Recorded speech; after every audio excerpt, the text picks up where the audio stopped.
From BSc third year. Today's my topic is poultry farming. Poultry farming. What is poultry farming? Types of poultry birds, poultry farm management, advantage and challenges. सबसे पहले poultry farming होती क्या है? The rearing, breeding and caring domesticated of birds such as chickens, ducks, swans, pigeon for eggs and meat are called poultry farming. कि meet के लिए और eggs के लिए पक्षियों को पालना, उनकी देख रेख करना पोल्ट्री फार्मिंग कहलाती है। इसके अंदर सिर्फ चिकन्स का नहीं बल्कि डक्स का, स्वान्स का, पिजन्स का, इनका भी है वो देखभाल की जाती है और इनकी भी पोल्ट्री फार्मिंग होती है। The largest share of livestock resources come from poultry farming. Poultry farming के द्वारा लाइवस्टॉक रिसोर्सेज का है वो मतलब लार्जेस्ट स्केल पर इसको प्राप्त किया जा सकता है। Poultry products are rich source of animal product और एनिमल प्रोटीन की जो पोल्ट्री फार्मिंग के लिए जो प्रोडक्ट जो होते हैं वो एनिमल हमारे लिए मतलब एक रिच सोर्स होते हैं प्रोटीन के। Poultry birds are also known as fowl कि पोल्ट्री बर्ड्स जो होते हैं उनको फाउल के रूप में जाना जाता है, मतलब उनका जो एक समूह होता है उन्हें फाउल बोला जाता है।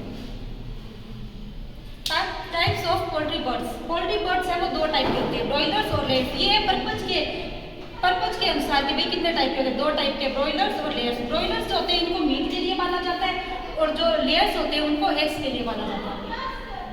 पर्पज ऑफ पोल्ट्री फार्मिंग की अगर हम पोल्ट्री फार्मिंग करें तो उसका क्या उद्देश्य है, इससे हमें क्या बेनिफिट होगा? फॉर एग्स यानी अंडे उत्पादन के लिए, फॉर मीट यानी मांस उत्पादन के लिए, फॉर फर्टिलाइजर्स मतलब इनका जो वेस्ट मटेरियल है उससे फर्टिलाइजर्स के रूप में इनका उपयोग किया जाता है। फॉर डेकोरेशन यानी इनके जो पंखों का उपयोग है उनको डेकोरेशन के रूप में भी किया जा सकता है।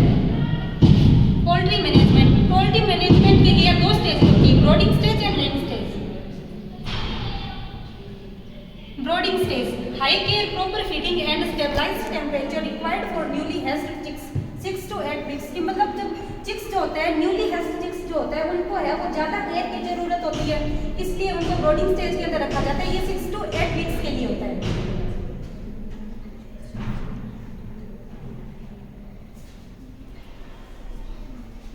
लेइंग स्टेज इसके अंदर जब चिक्स बड़े हो जाते हैं तो उनके इतनी केयर की जरूरत नहीं होती है। Mature female start giving eggs after 22 weeks की अगर 22 वीक्स की फीमेल हो जाती है तो उसके बाद में वो है वो अंडे देना स्टार्ट कर देती है। For overall management.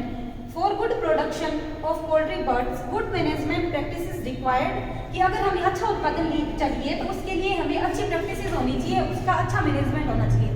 Maintenance of temperature and hygienic conditions in housing.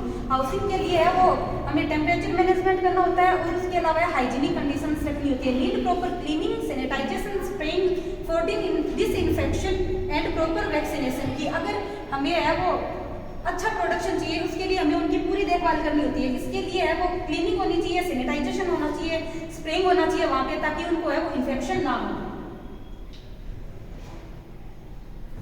Good quality of poultry feeding.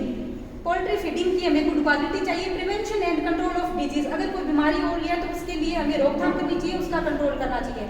Housing, nutritional and environment requirement of broilers and egg layers are different. कि ब्रॉयलर्स और जो लेयर्स होते हैं उनकी दोनों की रिक्वायरमेंट अलग अलग होती है, इसलिए उन दोनों को है वो अलग अलग प्रकार की वो फीडिंग देनी होती है।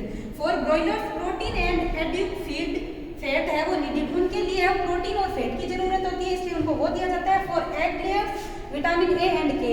एग लेयर्स जो होते हैं जिनसे हमें अंडे प्राप्त करने होते हैं उनको विटामिन ए और विटामिन के की ज़्यादा जरूरत होती है इसलिए उन्हें वो देना होता है। पोल्ट्री फार्मिंग एडवांटेज इससे हमें एडवांटेज क्या क्या होता है कि high return with little investment and need little space. इसके लिए रिटर्न तो हमें है वो ज़्यादा मिलता है और इन्वेस्टमेंट है वो थोड़ी होती है, इसके लिए है वो थोड़े स्पेस की ज़रूरत होती है। Easy farmer to diversify income diversify करने का ये एक इजी फॉर्म होता है।